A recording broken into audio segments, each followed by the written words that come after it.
Welcome to Bright Board Learning. कैसे हो बच्चों आप सब लोग। मैं हूं आपके साथ वर्षा भारद्वाज और आज मैं आपको पढ़ाने वाली हूं सोशल स्टडीज का chapter number 1 locating places on the earth. ठीक है, अच्छा चैप्टर है, इंटरेस्टिंग है, मजा आएगा आपको पढ़ के। ठीक है, शुरू करें इसको फटाफट से। चलो शुरू करते हैं। तो आज के इस चैप्टर में देखो हम क्या क्या पढ़ने वाले हैं। हम पढ़ेंगे मैप्स के बारे में, उनके टाइप्स, उनमें क्या क्या कंपोनेंट्स हैं, सिंबल्स का क्या मतलब होता है, ठीक है, और डायरेक्शंस कैसे निकालते हैं, ये सब हम मैप्स में पढ़ने वाले हैं। मैप्स के बाद हम ग्लोब देखेंगे, फिर हम लैटिट्यूड और लॉन्गिट्यूड्स के बारे में जानेंगे, ये क्या होते हैं, टाइम जोन्स क्या होते हैं, टाइम कैसे कैलकुलेट होता है, ठीक है, और इंटरनेशनल डेटलाइन के बारे में भी समझेंगे। तो हम ये सारी चीज़ें आज के चैप्टर में पढ़ने वाले हैं। अब देखो, आपको कहीं भी जाना है किसी जगह पे तो क्या यूज़ करते हो आप। पापा मम्मी के साथ कहीं जा रहे हो, ड्राइव पे जा रहे हैं, आपको किसी लोकेशन पे जाना है लेकिन आपको रास्ता नहीं पता, तो आप क्या यूज़ करते हो। हम मैप यूज़ करते हैं, पापा या मम्मी जो भी ड्राइव कर रहा है वो क्या यूज़ करता है, मैप यूज़ कर रहा है जब उनको रास्ता नहीं पता होता। तो मैप्स क्या है, मैप हमको कोई भी जगह किसी भी जगह जाने में हेल्प करते हैं, हमको रास्ता बता सकते हैं। ठीक है, जैसे इस मैप से आप देख सकते हो कि आपको यहाँ से लेफ्ट जाना है, यहाँ से स्ट्रेट जाना है, यहाँ से राइट जाना है। इस तरीके से आप मैप्स यूज करके किसी भी जगह पहुंच सकते हो, है ना।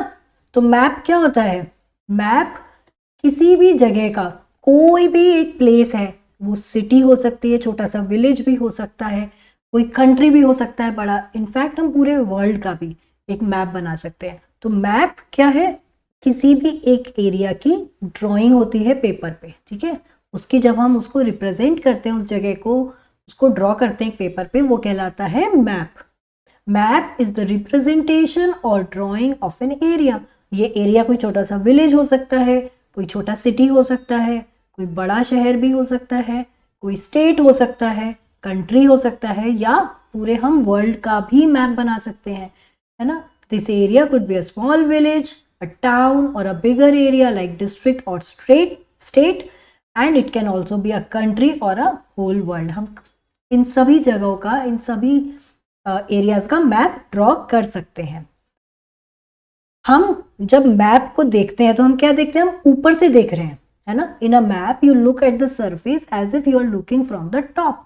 तो तुम सिटी को भी ऐसे ही देखते हो कि तुम ऊपर से देख रहे हो, मतलब आप मान लो आप ये शहर है तो आप ऐसे खड़े होके यहां से देख रहे हो कि आपको कैसा दिख रहा है पूरा शहर, तो उसमें राइट लेफ्ट किधर है ये सब आपको समझ में आएगा। तो मैप कैसा होता है, in a map you look at the surface if you are looking from the top, जैसे आप उसको ऊपर से देख रहे हो किसी को, किसी सिटी को, तो वो इस तरीके से मैप का सरफेस दिखाई देता है। अब एटलस क्या होता है बेटा, एटलस एक बुक होती है जिसमें बहुत सारे मैप्स का कलेक्शन होता है। ठीक है, यहाँ पर बहुत सारे मैप्स को कलेक्ट करके एक बुक बनाई जाती है, उस बुक को कहते हैं एटलस। ठीक है, मैप्स होते हैं 3 टाइप्स के, एक होता है फिजिकल मैप, दूसरा होता है पॉलिटिकल मैप और तीसरा होता है थीमेटिक मैप। अब ये क्या चीज़ें हैं, फिजिकल मैप में हमें किसी भी एरिया के फिजिकल फीचर्स पता चलते हैं, वहाँ की माउंटेन्स, ठीक है, वहाँ कैसा सॉइल टेरेन है, ठीक है, वहाँ कैसा रिवर्स का, ठीक है, इन सब का हमें सारे जो फिजिकल फीचर्स हैं लैंड के, वो हमें इस मैप से पता चलते हैं, वो होते हैं फिजिकल मैप्स। पॉलिटिकल मैप्स में हमें क्या होता है, किसी भी जगह का क्या पता चलता है, वहाँ के स्टेट्स, कंट्री, है ना, उसके बॉर्डर्स, स्टेट के बॉर्डर्स, कंट्री के बॉर्डर्स, इंटरनेशनल बॉर्डर्स, ये सब जो शो करते हैं, ठीक है, वो होते हैं पॉलिटिकल मैप्स। जैसे ये आप इंडिया का पॉलिटिकल मैप देख रहे हो, इसमें हम क्या देख पा रहे हैं, हम इसमें डिफरेंट डिफरेंट स्टेट्स की बाउंड्रीज और नेबरिंग कंट्रीज उनकी बॉर्डर्स देख पा रहे हैं। इसको मैं थोड़ा बड़ा करके दिखाती हूँ आपको, देखो आपको दिख रहा है ये सब, हमें ये हम बॉर्डर्स देख पा रहे हैं, ये इंटरनेशनल बॉर्डर्स है, ये अंदर हमारे स्टेट्स के बॉर्डर्स हैं, ठीक है, ये होता है पॉलिटिकल मैप। तीसरे होते हैं थीमेटिक मैप्स। ये थीमेटिक मैप्स क्या होते हैं, जब हम किसी मैप में सिर्फ एक ही पर्टिकुलर फीचर को रिप्रेजेंट कर रहे हैं, वहाँ पे शो कर रहे हैं उसको, वो कहलाएगा थीमेटिक मैप। जैसे हम किसी मैप में सिर्फ उस एरिया की रेनफॉल को शो कर रहे हैं कि किस एरिया में कितनी रेनफॉल है, ठीक है। अगर मैं इंडिया के मैप में दिखाऊं कि यहाँ पर रेनफॉल का अमाउंट ये होता है, एनुअल रेनफॉल, एनुअल मीन्स साल में कितनी रेनफॉल हो रही है, तो उसका अमाउंट यहाँ पर इतना है, यहाँ इतना है, उसको मैं अलग अलग कलर्स से उन पोर्शंस को रिप्रेजेंट कर रही हूँ, ठीक है। जहाँ ज़्यादा रेनफॉल है मैं वहाँ मैं डार्क कलर यूज़ कर रही हूँ, जहाँ कम रेनफॉल है वहाँ लाइट कलर यूज़ करके अगर मैं उस मैप को इस तरीके से लेबल करती हूँ, वो कहलाएगा थीमेटिक मैप, जिसमें मैं सिर्फ एक ही थीम या एक ही चीज़ को स्टडी कर रही हूँ, वो है रेनफॉल, ठीक है। या फिर हम कहीं पे फॉरेस्ट का भी मैप बना सकते हैं कि कहाँ पे किस एरिया में किस टाइप के फॉरेस्ट मिल रहे हैं, ठीक है। या हम सिर्फ रिवर्स का मैप शो कर सकते हैं कि एक मैप पे हम रिवर्स शो कर सकते हैं कि कंट्री में कहाँ कहाँ कौन सी रिवर्स फ्लो कर रही हैं, किस डायरेक्शन में जा रही हैं। अगर हम वो सारी रिवर्स शो करें तो वो भी एक थीमेटिक मैप कहलाएगा, ठीक है। तो थीमेटिक मैप में हम सिर्फ एक कोई भी फीचर होता है जिसको हम रिप्रेजेंट कर रहे हैं उस मैप में, ठीक है, वो कहलाते हैं थीमेटिक मैप्स। आप अपनी एटलस देखोगे ना खोल के तो उसमें आपको मिल जाएंगे, जैसे फिजिकल मैप्स होंगे उसमें कंट्री का पहला फिजिकल मैप होता है, फिर पॉलिटिकल मैप होता है। जो स्कूल एटलस या स्टूडेंट एटलस होती है ना, आप वो ऑनलाइन आपको मिल जाएगी, आप उसको बाय करो और उसमें देखो आप। तो आप उन एटलस को जब देखोगे तो उसमें आपको फिजिकल मैप, पॉलिटिकल मैप्स और उसमें थीमेटिक मैप्स भी होते हैं, वो मैप्स शो करेंगे। कहीं पे कौन सी क्रॉप्स ग्रो कर रही हैं उनके बारे में भी होगा, ठीक है। रेनफॉल के को रिप्रेजेंट करते हुए मैप्स होंगे, फॉरेस्ट के होंगे, रिवर के होंगे, ठीक है, एयरप्लेन्स, एयरलाइंस और ये रेलवे लाइंस, इनके भी आपको रोड्स के भी मैप मिलेंगे। ये होते हैं थीमेटिक मैप्स। मैप्स के 3 इंपॉर्टेंट कंपोनेंट्स होते हैं बेटा, एक होता है डिस्टेंस, एक होता है डायरेक्शन और एक होता है सिंबल्स।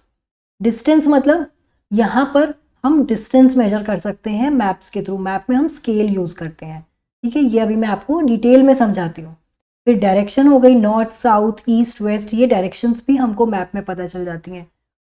साथ ही कुछ सिंबल्स होते हैं, हर चीज़ हम मैप पे ड्रॉ नहीं कर सकते हैं, ठीक है, तो उसके लिए हम सिंबल्स यूज़ करते हैं। तो सबसे पहले देखो डिस्टेंस क्या होता है। For calculating distances see the scale of the map. जब भी आप कोई मैप देखोगे वहाँ ऊपर की तरफ आपको मैप में स्केल दिखाई देगा। आप एटलस खोलोगे ना, वहाँ ऐसे लिखा होगा,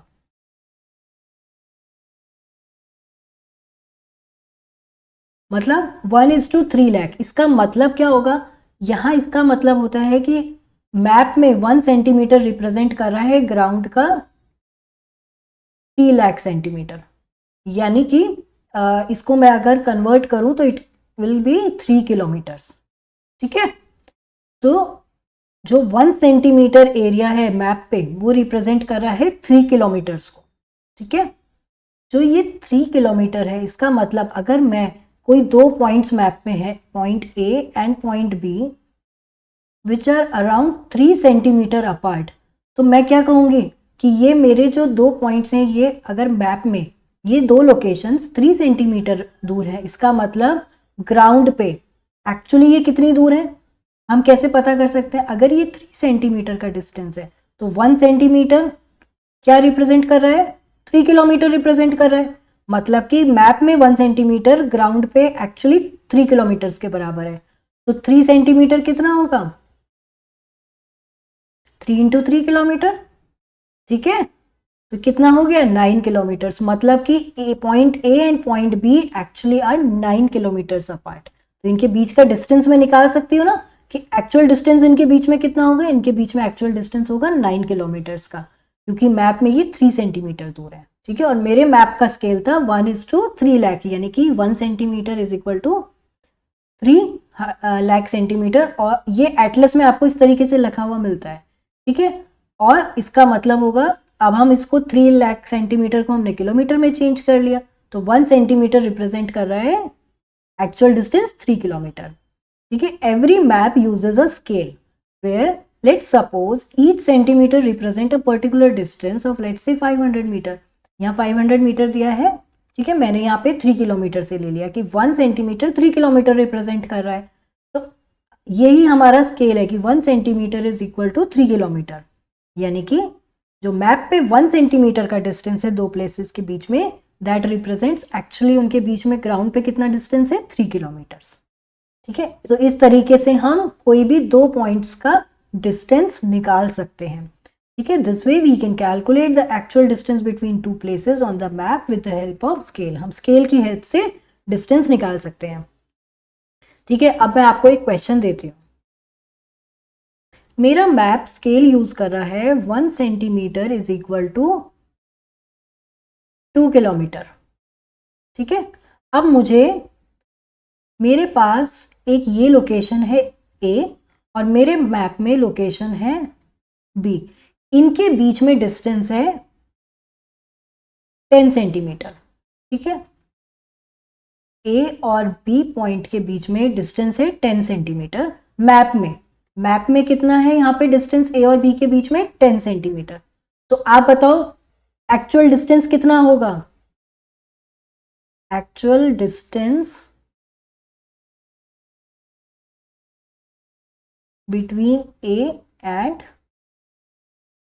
बी कैलकुलेट करके बताइए। जब हमारा जो स्केल है वो कितना है, 1 centimetre is equal to 2 kilometres, तो हमारा जो एक्चुअल डिस्टेंस है वो कितना होगा? 1 सेंटीमीटर 2 किलोमीटर है। मैप में डिस्टेंस है 10 सेंटीमीटर, तो 10 इंटू 2 किलोमीटर्स होगा। ठीक है, जो मैप में डिस्टेंस है वो 10 सेंटीमीटर है, तो कितना होगा वो ऑन ग्राउंड? वो होगा हमारा डिस्टेंस 20 किलोमीटर, क्योंकि 1 centimetre is equal to 2 kilometre. तो जब 10 सेंटीमीटर है तो कितने किलोमीटर्स होंगे? 10 इंटू 2। तो डिस्टेंस कितना होगा, एक्चुअल डिस्टेंस कितना होगा ए और बी के बीच में? 20 किलोमीटर्स। ठीक है, तो ये तो हुई डिस्टेंस की बात। ठीक है, अब हम बात करते हैं डायरेक्शन की, कि हमें अगर मैप से डायरेक्शन पता करनी है कि कौन सी जगह किस जगह के नॉर्थ में है या साउथ में है, ईस्ट है, वेस्ट है, वो कैसे पता करेंगे? हमारे मैप्स में हमको अक्सर, यहाँ नहीं शो रखा है लेकिन आप अगर एटलस खोल के देखोगे उसमें आपको इस तरीके का सिंबल मिलेगा। एक इस तरीके से सिंबल बना होता है और यहाँ लिखा होगा नॉर्थ। ठीक है, ये इस तरीके से रिप्रेजेंट होता है। तो ये जो नॉर्थ है इसका मतलब है ये मैप में क्या रिप्रेजेंट कर रहा है? ये नॉर्थ डायरेक्शन रिप्रेजेंट कर रहा है। मतलब इस तरफ नॉर्थ है ना, इस तरफ नॉर्थ है, तो इसके ऑपोजिट क्या होती है? इसके ऑपोजिट होती है साउथ। नॉर्थ से हम क्लॉकवाइज चलें तो इस तरफ हमें मिलेगी ईस्ट। इधर दिखा देती हूँ मैं। तो ये नॉर्थ है, इधर हम क्लॉकवाइज मूव करेंगे तो इस तरफ हमें मिलेगी डायरेक्शन ईस्ट। नॉर्थ के जस्ट ऑपोजिट होगा साउथ, और इधर फिर क्लॉकवाइज आएंगे साउथ से तो ये डायरेक्शन होगी वेस्ट। ठीक है, ये हमारी कार्डिनल डायरेक्शंस होती हैं। ये north, south, east and west are cardinal directions. ठीक है, ये कार्डिनल डायरेक्शंस, कार्डिनल पॉइंट्स भी बोलते हैं। इनके बीच में इंटरमीडिएट डायरेक्शंस होती हैं, इनके बीच में होती हैं ये इंटरमीडिएट डायरेक्शंस। ठीक है, अब नॉर्थ और ईस्ट के बीच में इंटरमीडिएट डायरेक्शन होगी नॉर्थ ईस्ट। ठीक है, साउथ और ईस्ट के बीच में होगी साउथ ईस्ट, वेस्ट और साउथ के बीच में होगी साउथ वेस्ट, एंड वेस्ट और नॉर्थ के बीच में होगी नॉर्थ वेस्ट। ये होती हैं इंटरमीडिएट डायरेक्शंस। ठीक है, तो जैसे अगर मैं कहूँ कि ये है, यहाँ पे एक स्कूल है, शॉप है, और ये मार्केट है, सॉरी, और ये है बैंक। अब देखो यहाँ पर मैं कह सकती हूँ ना कि शॉप जो है वो स्कूल के ईस्ट में है। देखिए, shop is in the east of the school. कैसे हम डायरेक्शंस ड्रॉ करें तो ये नॉर्थ डायरेक्शन है, ये साउथ है, ये ईस्ट है एंड ये वेस्ट है। तो स्कूल हमारा वेस्ट में है शॉप के, और स्कूल जो है, ये शॉप जो है वो क्या है, स्कूल के ईस्ट में है ना। वहीं अगर हम बैंक को देखें तो बैंक किस डायरेक्शन में पड़ेगा? South east. स्कूल से कौन सी डायरेक्शन में है? साउथ ईस्ट डायरेक्शन में है। So bank is in the south east direction from the school. ठीक है, स्कूल से कहाँ है? साउथ ईस्ट डायरेक्शन में है। तो सिंबल्स पे आते हैं। अब सिंबल्स क्यों यूज करते हैं? हमने डायरेक्शंस देख ली, हमने डिस्टेंस देखा, ठीक है, अब सिंबल्स हम मैप पे बेटा हर समय बड़ी बड़ी बिल्डिंग्स ड्रॉ नहीं कर सकते हैं। जैसे हम इस वाली इमेज में देखें तो यहाँ पे तो ये छोटा सा हमने एक मैप बनाया था जिसमें हमने बिल्डिंग्स ड्रॉ कर ली, लेकिन जो बड़े मैप्स होते हैं, कंट्रीज के मैप हैं, वर्ल्ड के मैप हैं, ठीक है, स्टेट्स के मैप है, यहाँ पे हम बड़े एरिया को जब रिप्रेजेंट कर रहे हैं वहाँ पे हम हर बड़ी बिल्डिंग, हर मेन चीज़ हम वहाँ पे ड्रॉ नहीं कर सकते हैं। तो वहाँ पर हम क्या करते हैं, सिंबल्स यूज़ करते हैं।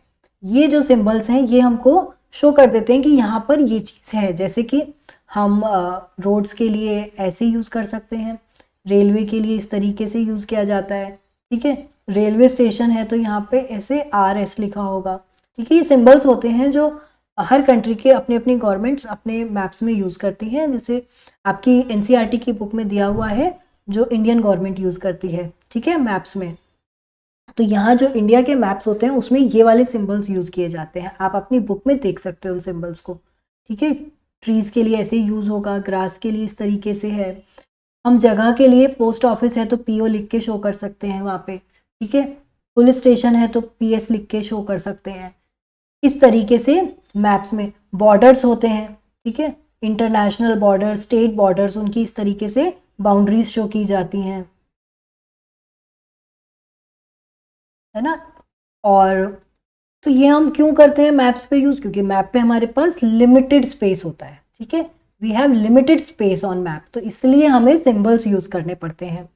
Different countries different symbols use करती हैं, हर कंट्री अपने डिफरेंट सिंबल्स हैं। जैसे गवर्नमेंट सर्वे ऑफ इंडिया जो गवर्नमेंट की एक बॉडी है, उनके अपने फिक्स सेट ऑफ सिंबल्स हैं। ये मैंने अभी आपको बताया ना, वो आपकी बुक में दिए हुए हैं कुछ सिंबल्स, आप वहाँ से देख सकते हो उन सिंबल्स को। तो ये हम इंडियन मैप्स में वो सिंबल्स यूज़ करते हैं। अब ग्लोब क्या होता है, ग्लोब देखा है आपने, ये इस तरीके से ये ग्लोब होता है, ठीक है। दिस रिप्रेजेंट द, हम अर्थ को पूरी तरह ऐसे तो रिप्रेजेंट कर नहीं सकते हैं कि क्योंकि अर्थ इतनी बड़ी है, आप उसको कैसे लेकर आओगे मैप में। तो हम इस तरीके से उसका एक ग्लोब बनाते हैं, एक मिनिएचर है, ये वर्जन है जो समझाता है कि अर्थ पे कहाँ कहाँ क्या प्लेसेस हैं। ये आपको इस ग्लोब से समझ में आएगा। इसमें अर्थ का टिल्ट भी दिखता है, ठीक है, आप देख रहे हो ना, टिल्ट है। हमारी अर्थ पूरी तरह स्ट्रेट उस पे नहीं रहती, ये थोड़ी सी टिल्टेड है एंगल पे, और इस एंगल पे ये इस तरीके से रोटेट करती है, ठीक है ना। तो ये होता है ग्लोब। अब क्योंकि हमारी अर्थ समवॉट स्फेरिकल है, स्फेरिकल मतलब ये वैसे स्फीयर है बट पोल्स पे क्या है, इट इज समवॉट फ्लैटेंड, है ना, पोल्स पे थोड़ी सी फ्लैट है अर्थ। तो ये क्या है, इसको हम पेपर पे कैसे ड्रॉ करें, इसके लिए बेस्ट होता है हम ग्लोब से स्टडी करते हैं अर्थ की पूरी ज्योग्राफी समझने के लिए। और ये बताओ, हम ग्लोब पे हमें अगर कोई प्लेस लोकेट करनी है, हम वो कैसे करेंगे। मैप पे तो हमने पहचान लिया जगह को, ठीक है, डायरेक्शन की हेल्प से, डिस्टेंस की हेल्प से, लेकिन अगर हमें ग्लोब पे देखना है तो हम कैसे कोई जगह लोकेट करेंगे। उसके लिए हमारे पास ग्लोब में यूज़ करते हैं हम कुछ कोऑर्डिनेट्स, ठीक है। ये कोऑर्डिनेट्स आपको मैप्स में भी मिलेंगे, आप एटलस में देखोगे आपको कुछ लाइंस दिखेंगी इस तरीके से मैप्स में बनी हुई, ठीक है। ये जो लाइंस होती हैं ये दे आर कॉल्ड कोऑर्डिनेट्स। ये होते हैं लैटिट्यूड्स, जो हॉरिजॉन्टल लाइंस आप देखते हो दे आर लैटिट्यूड्स, और जो वर्टिकल लाइंस आप देखते हो दे आर लॉन्गिट्यूड्स। क्या होते हैं ये लैटिट्यूड्स और लॉन्गिट्यूड्स, आओ समझते हैं।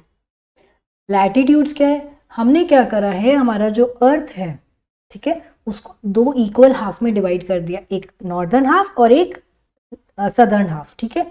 तो जो हमारी पूरी अर्थ है, हम अगर ग्लोब को देखेंगे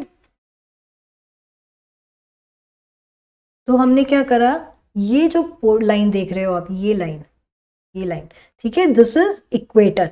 ये इस पूरी अर्थ को टू इक्वल हाफ्स में डिवाइड करती है। This is an imaginary line, earth पे कहीं बनी हुई नहीं है, ये हमने इमेजिन करी है, ठीक है। तो ये जो लाइन है, this line divides earth into equal northern and southern hemisphere. तो इस लाइन को हम बोलते हैं इक्वेटर। अब इस लाइन से जब भी आप, ये हमारा नॉर्थ पोल है ऊपर और नीचे होता है साउथ पोल, ठीक है। तो आप जब इक्वेटर से कभी भी ऊपर की तरफ ट्रैवल करो, नॉर्थ पोल की तरफ या साउथ पोल की तरफ, आप किसी भी डिस्टेंस पे खड़े होके अगर ईस्ट और वेस्ट में लाइन ड्रॉ करते हो उस पॉइंट पे, और वो इस लाइन से, इस इक्वेटर से पैरेलल होनी चाहिए, ठीक है। तो वो जो लाइन होगी वो कहलाएगी पैरेलल ऑफ लैटिट्यूड्स। तो इक्वेटर क्या होती है? एक इमेजिनरी लाइन है जो अर्थ को दो इक्वल हेमिस्फीयर्स में डिवाइड करती है, ठीक है। अपर वाला होता है नॉर्दर्न हेमिस्फीयर और साउथ वाला लोअर पोर्शन होता है southern hemisphere.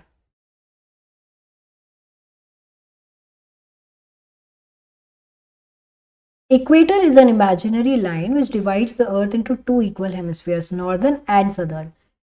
When you move north or south of the equator, जब आप इक्वेटर से नॉर्थ और साउथ में मूव करोगे तो आपका डिस्टेंस जो है वो इक्वेटर से इंक्रीज होता जाएगा। मतलब यहाँ जाओगे आपका डिस्टेंस मान लीजिए 1000 किलोमीटर है तो यहाँ आ जाएगा 2000 किलोमीटर, ऐसे डिस्टेंस इंक्रीज होता जाता है, ठीक है।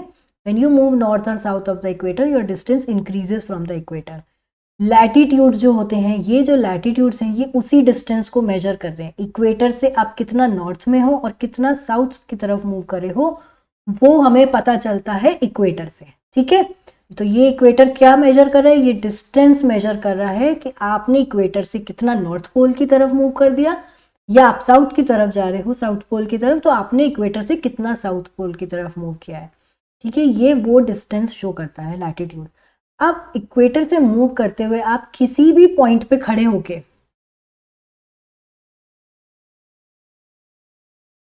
आप सपोज यहाँ खड़े हैं तो आप यहाँ खड़े होके अपने ईस्ट में और अपने वेस्ट में एक ऐसी लाइन ड्रॉ कर सकते हो जो इक्वेटर से पैरेलल है। पैरेलल मतलब these lines do not meet.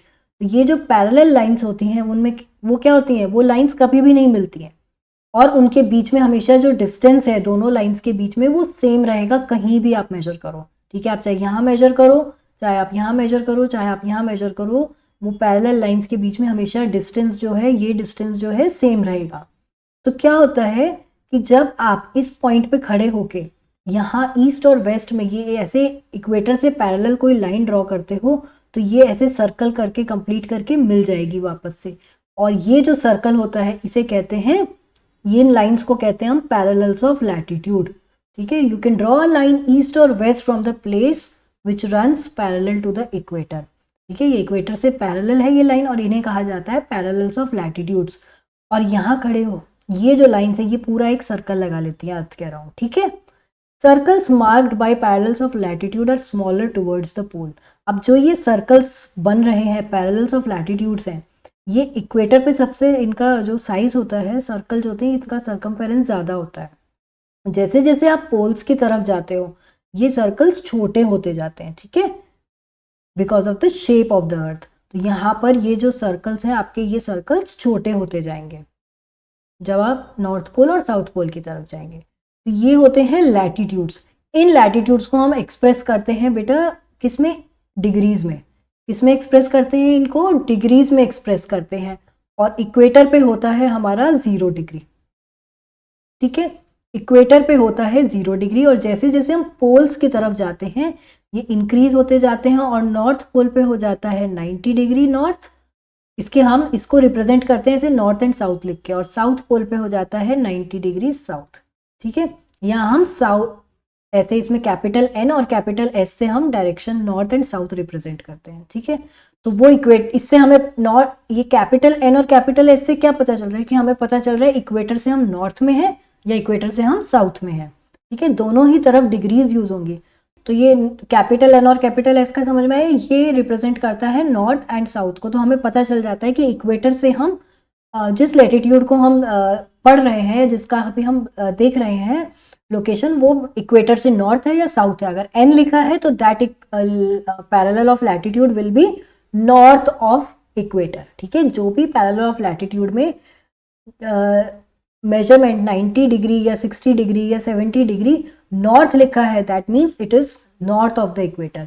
और वहीं अगर 20 डिग्री साउथ लिखा है, ठीक है, अगर कहीं लिखा है 45 डिग्री नॉर्थ, तो that latitude is north of equator, है ना, ये इक्वेटर के नॉर्थ में होगा। वहीं अगर आपको लिखा हुआ है 20 डिग्री साउथ, दैट मीन्स ये जो लैटिट्यूड है ये इक्वेटर के साउथ में है, ठीक है।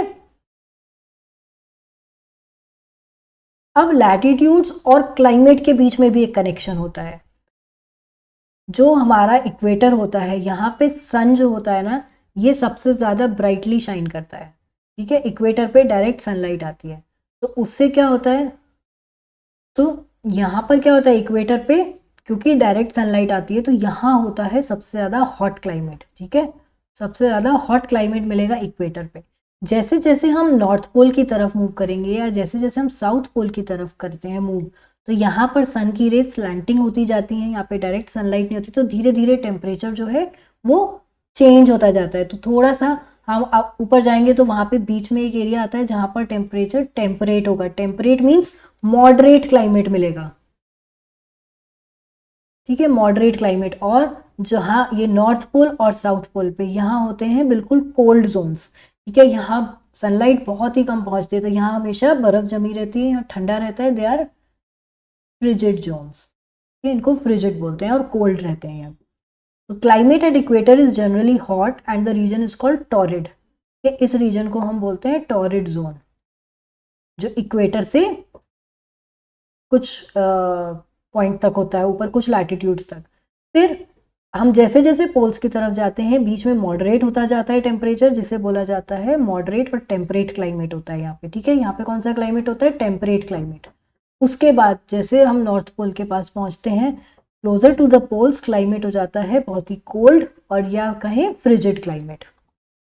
अब जैसे लैटिट्यूड्स होते हैं ऐसे ही होते हैं लॉन्गिट्यूड्स, ठीक है। लैटिट्यूड क्या करे थे, जैसे इक्वेटर ने अर्थ को क्या करा, नॉर्दर्न और सदर्न हेमिस्फीयर में इक्वली डिवाइड किया, ऐसे ही लॉन्गिट्यूड डिवाइड करते हैं ईस्टर्न और वेस्टर्न पार्ट्स में। अब यहाँ पर जो सबसे वो होता है इमेजिनरी लाइंस होती हैं ये। अब लॉन्गिट्यूड्स क्या होते हैं, ये एक इमेजिनरी लाइंस होती हैं, ये भी कहीं भी अर्थ पे बनी हुई नहीं है, ये हमने अपनी सहूलियत के लिए बनाई है, जिससे हम प्लेसेस को लोकेट कर सकें इजीली, ठीक है। तो ये जो लॉन्गिट्यूड्स होते हैं ये क्या होते हैं, ये इमेजिनरी हाफ सर्कल्स है, मतलब नॉर्थ पोल से साउथ पोल तक हाफ सर्कल्स हैं ये, ठीक है। इन हाफ सर्कल्स को कहा जाता है मेरिडियंस ऑफ लॉन्गिट्यूड्स, ठीक है। ये सारे सर्कल्स जो हाफ सर्कल्स हैं ये कहलाते हैं मेरिडियंस ऑफ लॉन्गिट्यूड्स। अब लॉन्गिट्यूड्स को मेजर करने के लिए आपको एक रेफरेंस पॉइंट तो चाहिए, जैसे हमने लैटिट्यूड्स के लिए इक्वेटर को क्या लिया था, रेफरेंस पॉइंट इक्वेटर 0 डिग्री था, उसके आगे फिर हमने नॉर्थ एंड साउथ में काउंट करे लैटिट्यूड्स। ऐसे ही लॉन्गिट्यूड्स के लिए भी हमको एक रेफरेंस पॉइंट चाहिए, तो उसके लिए 1884 में कुछ नेशंस, कुछ कंट्रीज आपस में मिले और इन्होंने किसे चूज किया, एक प्राइम मेरिडियन चाहिए थी जिसको रेफरेंस पॉइंट यूज किया जाएगा, उसके बाद वहां से काउंट होंगी सारी मेरिडियंस। तो इन्होंने 1884 में कुछ कंट्रीज ने डिसाइड किया कि लंदन में, जो इंग्लैंड में लंदन वहाँ की कैपिटल है, उसमें वहाँ पे एक जगह है, एक एरिया है ग्रीनविच, ठीक है। लंदन में एक एरिया है ग्रीनविच, वहाँ से जो मेरिडियन पास हो रही थी, वहाँ से जो मेरिडियन पास हो रही थी उसको इन्होंने 0 डिग्री लॉन्गिट्यूड मार्क करा और इसको बना दिया international standard for prime meridian.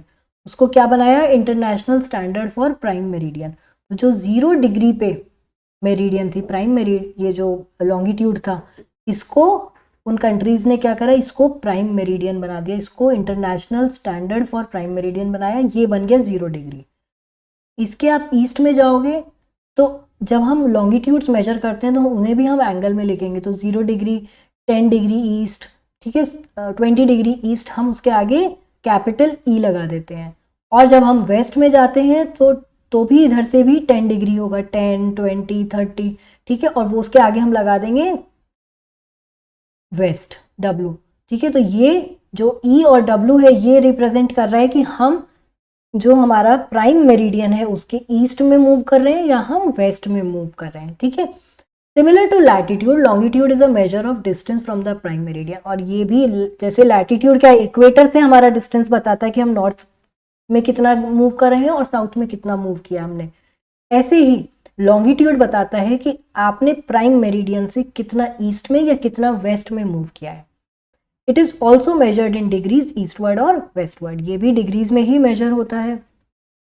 तो ये जो लैटिट्यूड्स और लॉन्गिट्यूड्स होते हैं ये मिलके बनाते हैं कोऑर्डिनेट्स, ये बना रहे हैं कोऑर्डिनेट्स, और इनको हम ग्लोब में एज अ ग्रिड इस टाइप से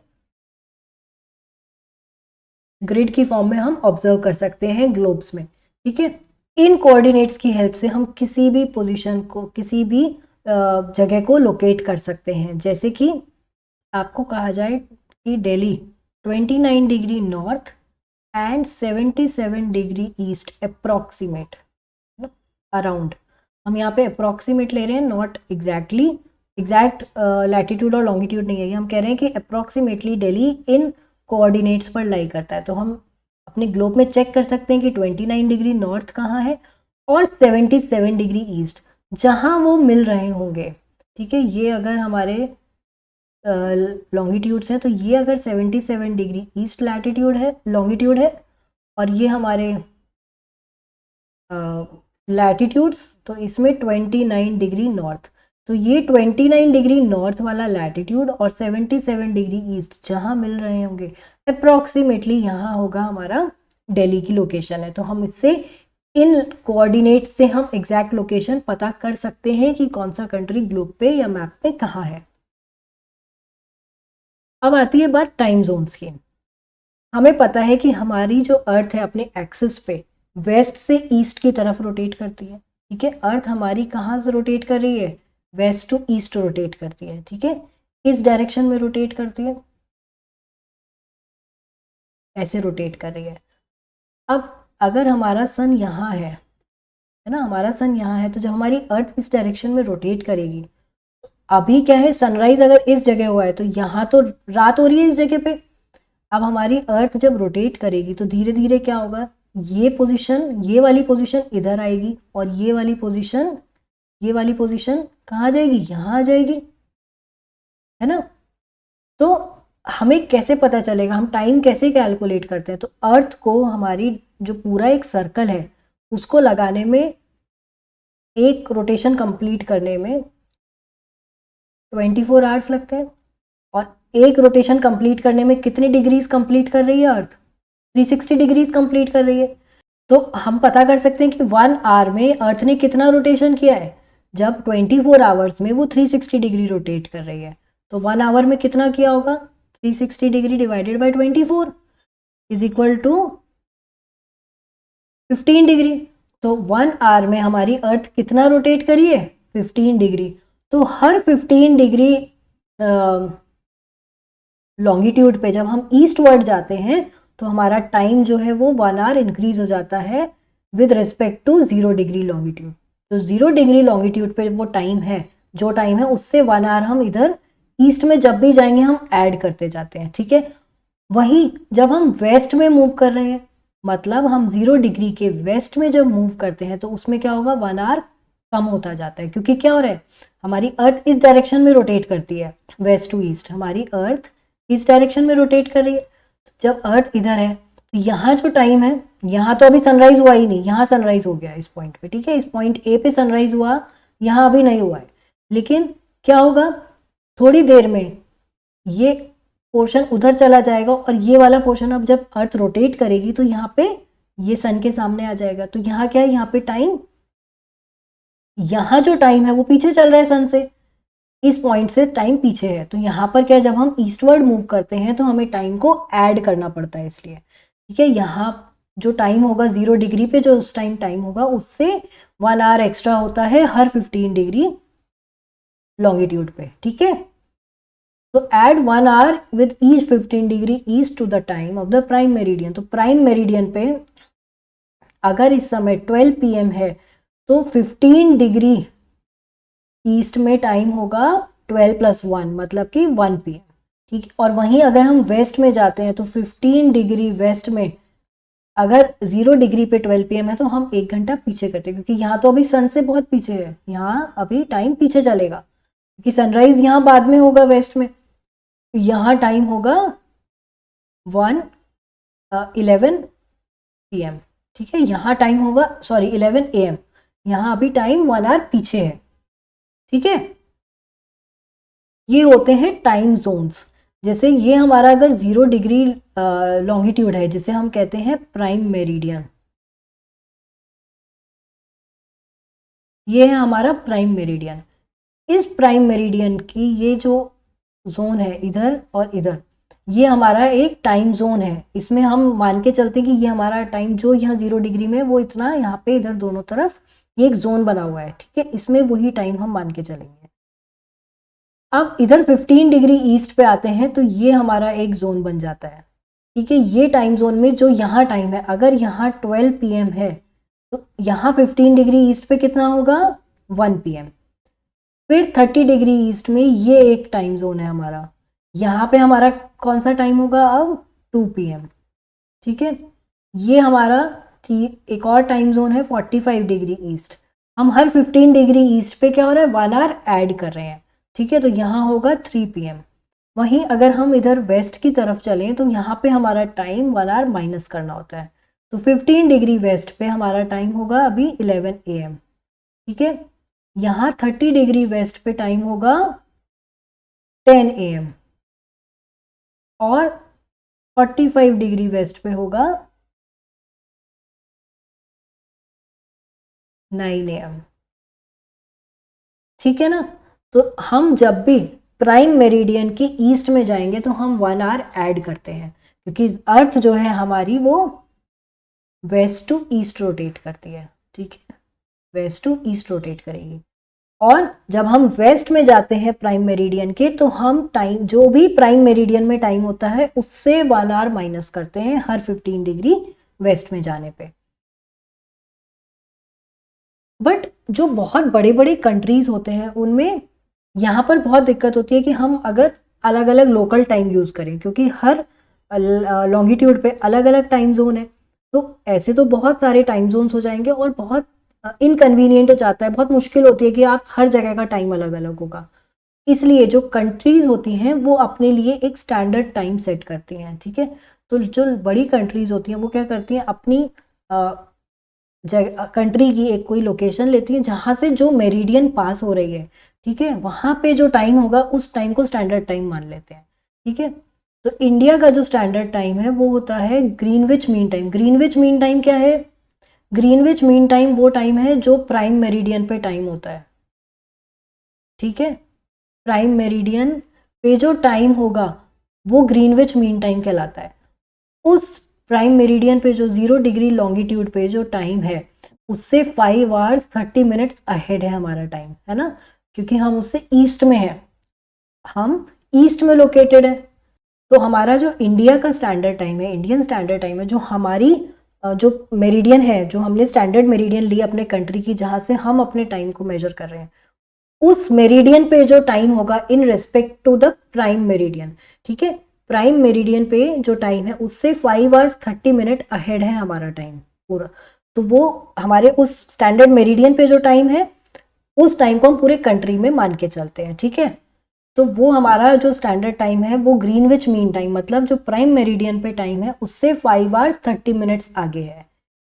और बहुत से कंट्रीज ऐसे हैं जैसे यूएसए, कनाडा, रशिया, ये बहुत बड़े हैं, हमारे से भी ज़्यादा बड़े। इनका जो ईस्ट वेस्ट एक्सटेंट है वो बहुत बड़ा है, ठीक है। ईस्ट वेस्ट एक्सटेंट मतलब ईस्ट टू वेस्ट एक्सटेंट जो है वो बहुत बड़ा है। तो यहाँ पर ये एक स्टैंडर्ड टाइम भी फॉलो नहीं कर पाते हैं, क्योंकि इसमें बहुत दिक्कत होती है कि इनके जो कंट्रीज हैं ये बहुत बड़े हैं। तो इस केस में यहाँ पे इनमें डिफरेंट डिफरेंट टाइम जोन्स होते हैं। तो जब आप इन्हीं कंट्रीज में एक जगह से दूसरी जगह जाते हो, अगर आप ईस्ट से वेस्ट की तरफ जा रहे हो तो आपको अपना टाइम माइनस करना पड़ता है, आपको अपनी घड़ी को सेट करना पड़ता है हर बार हर टाइम जोन से निकलने पे। जैसे कि यूएसए में 6 टाइम जोन्स फॉलो होते हैं और रशिया में 11 टाइम जोन्स हैं, ठीक है। तो जब आप रशिया में ईस्ट से वेस्ट की तरफ मूव करोगे, मतलब रशिया में अगर आप ईस्ट से वेस्ट की तरफ जा रहे हो तो आपको एटलीस्ट 10 टाइम्स अपनी वॉच को एडजस्ट करना पड़ेगा, ठीक है। हर बार टाइम चेंज होता जाएगा। When you travel in Russia from east to west you will have to adjust your time 10 times, क्योंकि यहाँ पर टाइम हर बार क्या होगा, आप जब आप वेस्ट में जाओगे आप सब्ट्रैक्ट करते जाओगे टाइम, ठीक है ना। वेस्ट में टाइम पीछे चल रहा होगा ईस्ट के कंपैरिजन में, तो इसलिए आपको अपना जो ये टाइम होता है इसमें सेट चेंज करना पड़ता है। यहाँ पे कई टाइम जोन्स होते हैं। हम इंडिया में, हमारे इंडिया में कई टाइम जोन्स नहीं है, हम एक स्टैंडर्ड टाइम फॉलो करते हैं।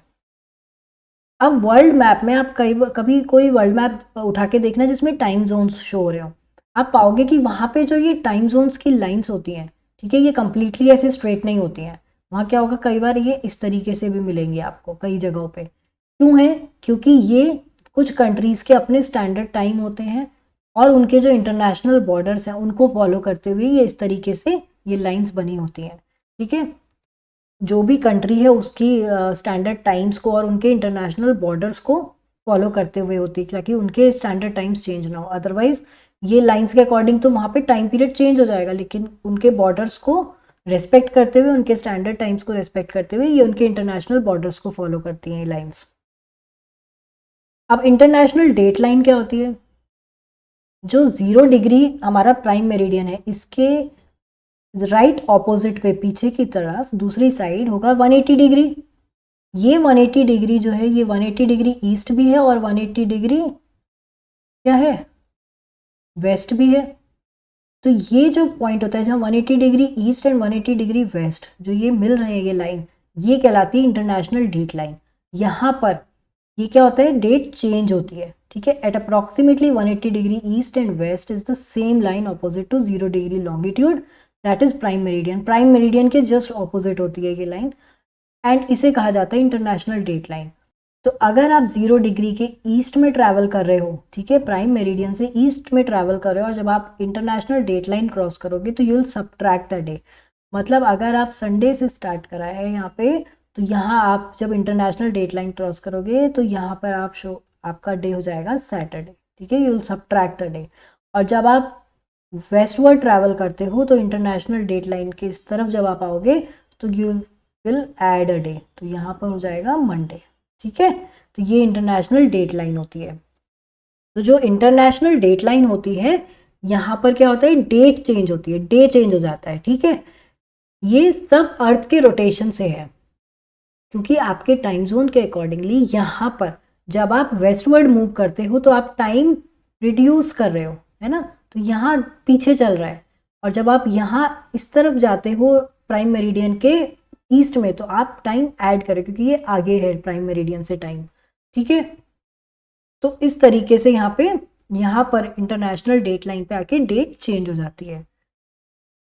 तो यहाँ पर ये टॉपिक आपका ख़त्म हो जाता है, ये वाला चैप्टर फिनिश हो जाता है। आप इसको रीड करो बुक से, ठीक है, बुक से रीडिंग करना, थोड़ा कोशिश करना समझने की, आप ट्राई करना निकालने का कि क्या टाइम होगा, जैसे 0 डिग्री पे क्या टाइम है तो उस हिसाब से आप टाइम निकाल के देखिएगा कि कौन से मेरिडियन पे क्या टाइम मिलेगा आपको, ठीक है। उसमें हर 15 डिग्री पे आप 1 आवर ऐड करके देखना 0 डिग्री के टाइम से, ठीक है। तो इसमें ट्राई करना कि कैसे आप टाइम निकाल सकते हो, कौन से लॉन्गिट्यूड पे कौन सा टाइम होगा। और ग्लोब को स्टडी करो, लोकेशन ढूंढने की कोशिश करो, ठीक है। लैटिट्यूड और लॉन्गिट्यूड, किसी भी लोकेशन के लैटिट्यूड और लॉन्गिट्यूड निकालो और फिर देखो कि जैसे कोई भी एक सिटी लो और फाइंड आउट, एटलस में देखो, ग्लोब में देखो आप, और उसमें देखो कि कौन से लैटिट्यूड और लॉन्गिट्यूड मिल रहे हैं वहाँ पे आके, ठीक है। उससे आपको पता चलेगा उसकी लोकेशन का। ये सब आप कोशिश करो, पढ़ो, चैप्टर को रीड करो। कोई क्वेश्चंस आते हैं, कोई डाउट आते हैं, आप कमेंट में पूछ सकते हो मुझसे, ठीक है। चलो, रीडिंग करनी है, this is the only solution. Reading करनी है और प्रैक्टिस करनी है। आपको मैप को स्टडी करना पड़ेगा, आपको ग्लोब्स को देखना पड़ेगा, आप उसमें लैटिट्यूड और लॉन्गिट्यूड्स को देखिएगा, समझो, तब आप लोकेशन फाइंड आउट करने में पूरी तरह प्रिपेयर्ड रहोगे, अगर आप प्रैक्टिस करोगे तो, ठीक है। चलो, thank you so much, bye bye, take care.